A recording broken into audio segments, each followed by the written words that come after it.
Hello! Ako nga pala si Shane Brittany De Vera.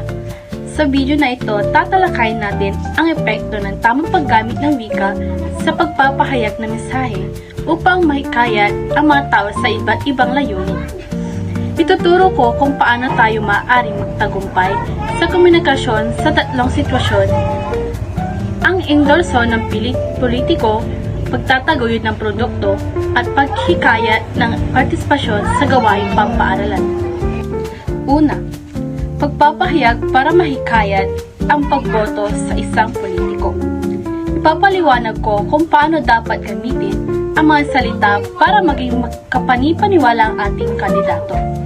Mahalagang gumamit ng wika na nagpapakita ng tunay na intensyon, tulad ng pagsasaad ng plataporma ng malinaw. Paggamit ng mga salitang naglalarawan sa kakayahan ng kandidato at ang pagpapakita ng malasakit para sa bayan. Pangalawa, paggamit ng wika sa pagtangkilik ng produkto. Para hikayatin ang mga tao na tangkilikin ang isang produkto, kailangan ng magalang ngunit nakakaingganyong salita. Minsan, ang paggamit ng mga positibong deskriptibong salita tulad ng epektibo, matibay o affordable ay nakakaakit sa mga mamimili.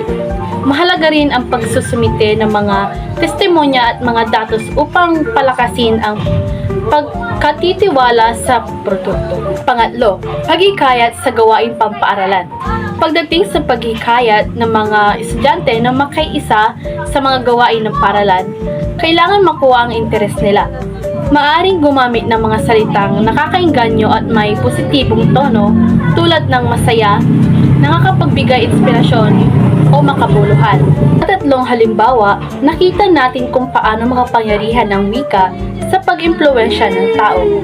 Ang wastong paggamit ng wika ay nakatutulong sa pagbuo ng tiwala, pagsasakatuparan ng layunin, at sa pagpapanatili ng maayos na ugnayan sa mga tagapakinig.